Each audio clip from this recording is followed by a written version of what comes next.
Guys, how's it going? It's Al. Welcome to the Thursday Night Football Week 1 DraftKings Showdown video.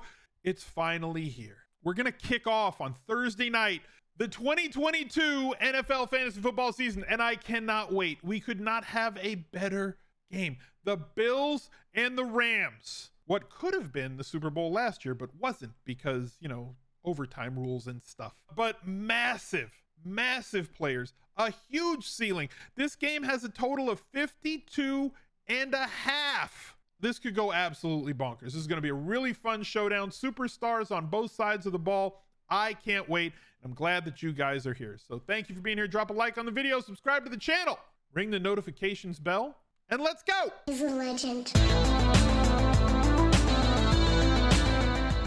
For the main slate, the Smiz Gang Listener League rides again. 4,000 people, $10 entry fee, $40,000 in prizes, and absolutely no rake.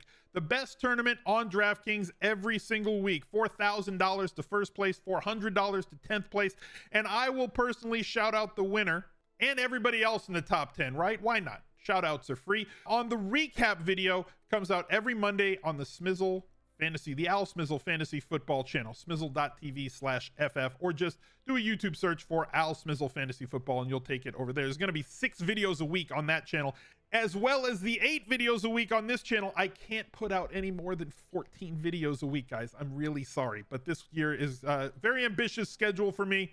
So let's get right to it. Here's the game. This is the big game. Get in where you fit in. If you're a single entry guy, fine. If you're a mini max guy on showdown slates, also fine. I like to play the big tournament with all the money up top. $3 million, $1 million to first. Probably not going to be had by one person. And a Tournament of Champions semifinal entry. A semifinal this year. You got to play in. It's a play-in game. Good Lord. So all the way at the top, first of all, if you need that quick refresher, DraftKings Showdown is a captain spot. The captain is 1.5x the amount of salary of the flex spots, and they cost you 1.5x. And they score 1.5x the amount of points. So your captain is extremely important. And the typical question that people want to ask, hey, can I play this guy that's like, can I play, what if I play Ben Skoranek at captain? Then I could afford everybody. You could, and you're probably going to lose. The math is not on your side. Way more people in the field try to pull that off than it wins. So you're putting yourself really behind the 8 ball when you do something like that.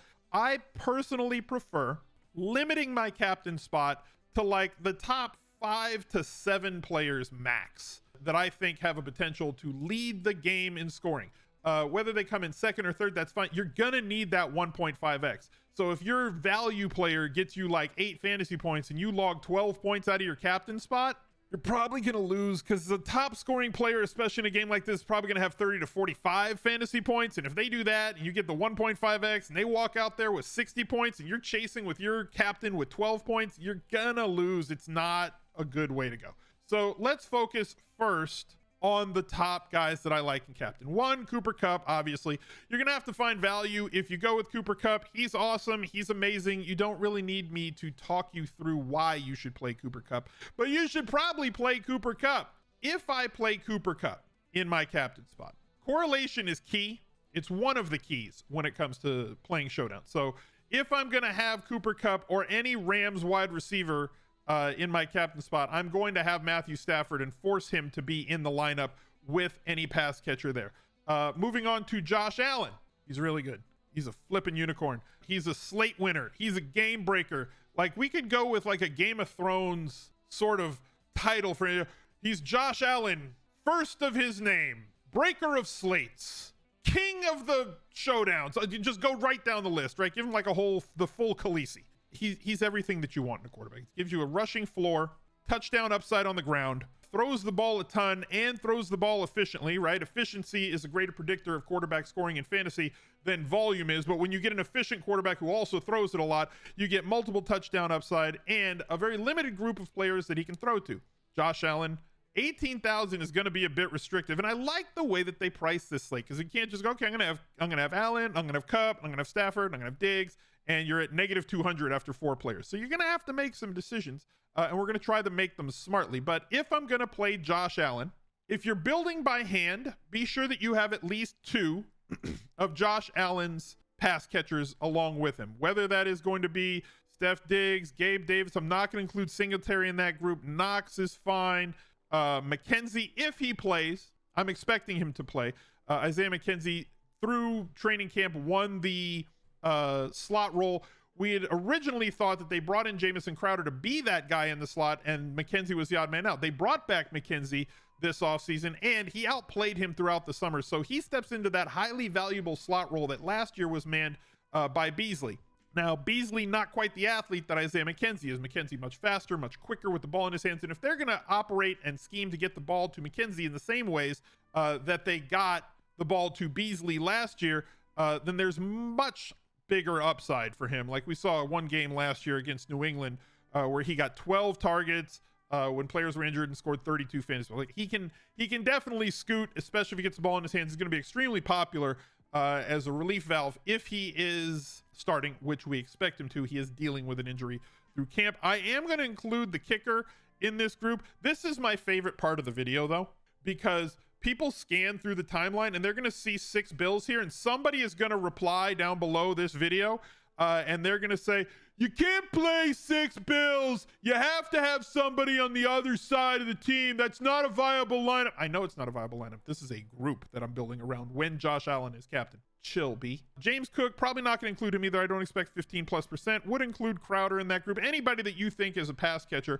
I'm also going to make sure that if I have Josh Allen, I'm going to have a group that forces at least one of the Rams. You're going to build that group to force the group of Rams that you want, including Cooper Kupp, Stafford. I'm less high on Cam Akers than everybody else is. I know that he was inefficient at the end of last season, but like he faced murderer's row, right? One, he came back from like the most ridiculous career-ending injury, which is an Achilles to anybody in the NFL. It's horrible, right? It takes forever to come back. When you come back, you just don't have the same sort of explosiveness. He looked good by the eye test. He looked rather spry.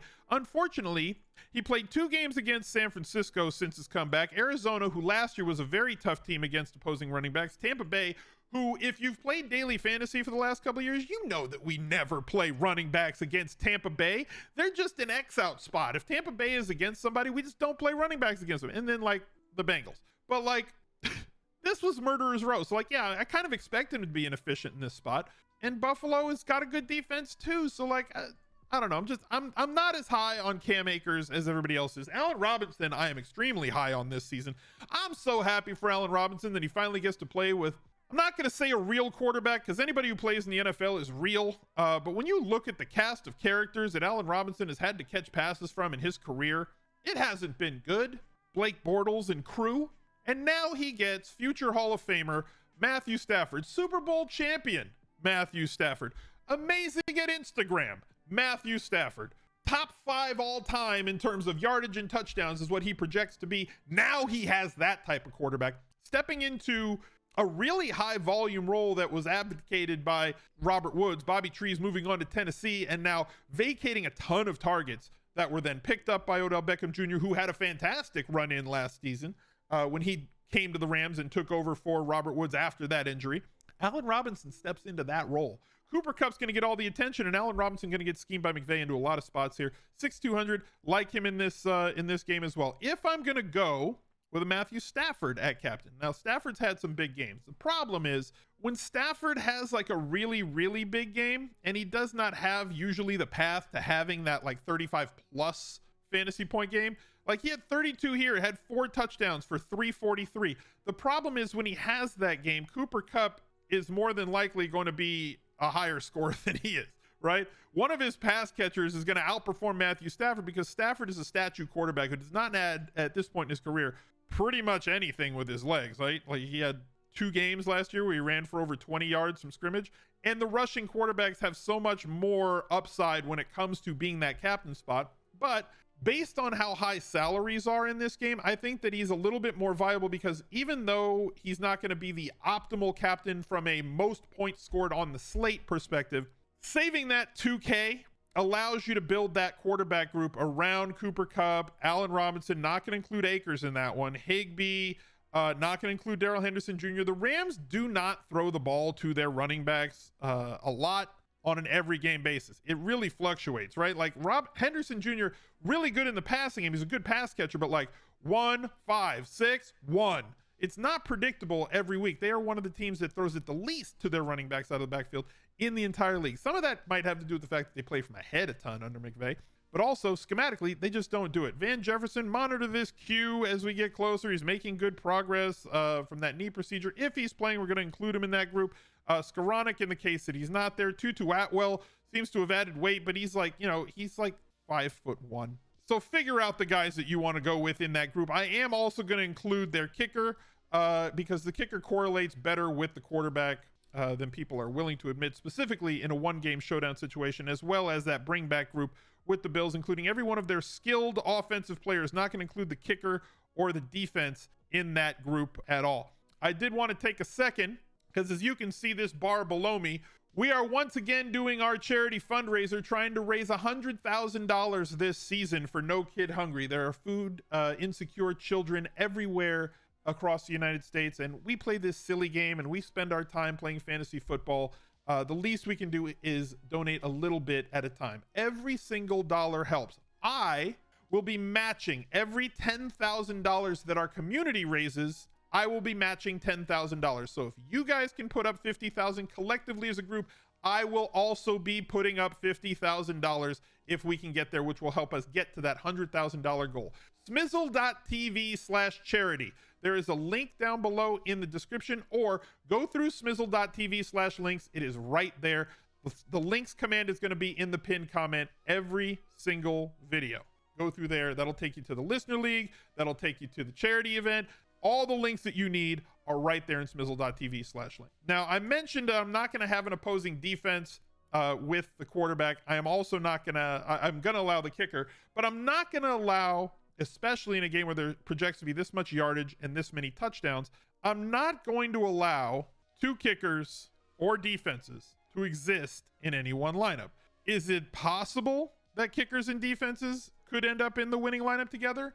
Yes. Unfortunately, it is not probable, and it is less probable of it happening than the amount of people who are playing it. So you are putting yourself behind the 8 ball in a game like this if you're allowing two kickers or defense. I'm also not going to allow a kicker or a defense to be here in the captain spot. We'll get to that when we go take a look at the Fantasy Labs lineup builder. So I'm going to build another group, and if you're building by hand, you don't use a lineup builder, fine. Just don't put two of this group of guys in any one of your hand-built lineups. Going over to Fantasy Labs, taking a look at everything that they have. The first thing is this page. I will allow it to leave 10% of the cap, between 90% to 100. So I'm allowing it to leave a little money on the table. I will not allow it to put a kicker or a defense in the captain spot. Range of outcomes is kind of a shuffle thing. It allows you to have a wider player pool. The closer you set it, it's going to have a more narrow player pool. I want a somewhat narrow player pool. I max at 80% a player, and then my very specific rules, which we just kind of went over. Pair the captain quarterback with at least 2 wide receiver, kicker, or tight end from the same team. Pair the captain quarterback with at least 1 of all the skill position players from their opponent. I don't want a 5-1 with a kicker or a defense, basically, is what this rule is telling you. Pair the captain wide receiver with exactly 1 quarterback from the same team. Pair the captain tight end with exactly 1 quarterback from the same team. If you're using a captain wide receiver, they have to have Cooper Kupp as your captain or Steph Diggs as your captain. You're going to have that quarterback in that lineup, because if they have a captain type game where they score 30 to 40 points, that quarterback's probably had a good game as well. And limit to at most 1 defense and kicker from the same game. Taking a quick look over at the player pool, you can also see that I have X'd out players on the captain's list. I'm not going to use all of them at captain, and I tend to limit my captains from the quarterback position to lower than like 5% or 7% each. I will allow more for somebody like a Josh Allen because he's an absolute unicorn. And then my player groups, this is going to be the most important one, and I don't set this until game day because we just don't know based on what the percentages do project to be. But I'm going to use at least 1 player from a list of players that I project to be like 20% or less to make sure that every one of my lineups has some differentiation built into it and baked into it. I build by ceiling. We're going to generate these 150 lineups based on these very vanilla rules. Do not think that you're going to be able to just build a lineup by going to labs and clicking submit, and then all of a sudden you win. I'm going to manicure this all the way up until game day. I'll probably run this thing 50 or 100 times before I'm happy with the allocations and the pairings that I have. So good luck to you guys. Go check out all the great stuff they have over at Fantasy Labs, smizzle.tv/labs with an uppercase L. If you want to check it out, they got some great pricing before the season kicks off. Look out for another video right there. He's a legend.